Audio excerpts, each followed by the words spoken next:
الحجاز news से मैं हूं आकाश न्यासी।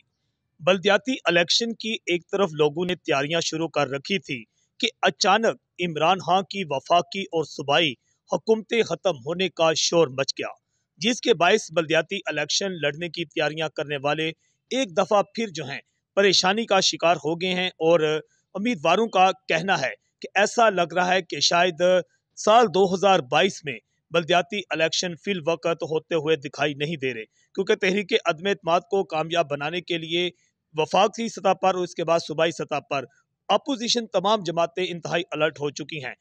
25 मार्च को कौमी असम्बली का इजलास होने जा रहा है, जिसमें वजीर आजम इमरान खान के खिलाफ तहरीक अदम एतमाद पेश की जाएगी।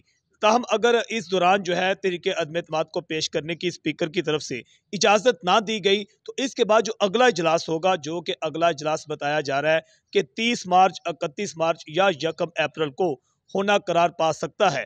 इस दौरान जो है वजीर आजम इमरान खान जो है उनके खिलाफ तहरीक अदम एतमाद कामयाब बनाने की कोशिश की जाएगी। मगर इससे पहले 27 अप्रैल को भी मुल्क में कुछ होने जा रहा है कि वजीर आजम इमरान खान इस्लामाबाद में एक ग्रैंड जलसा से खिताब करेंगे, जिसमें वो उनका कहना है कि उनके पास तुरब का एक ताश का पत्ता है जो वो आखिरी पत्ता खेलेंगे। आखिरी पत्ता खेलने की क्या ये नौबत उनको पहुंचाई जाएगी या उससे पहले ही इमरान खान से इस्तीफा ले लिया जाएगा, इस बात का भी अमकान है।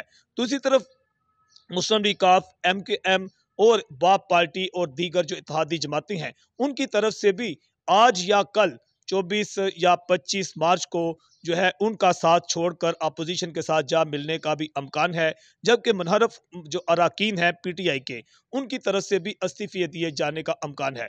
अगर मुनहरफ अराकीन तमाम इस्तीफे दे देते हैं और तहरीक इंसाफ को काफ लीग, MKM और दीगर इत्तेहादी जमातें छोड़ जाती हैं, तो मुकम्मल तौर पर जो है इमरान खान की हुकूमत का जो है वो सफाया हो जाता है। अल हिजाज न्यूज़ से मैं हूँ आकाश।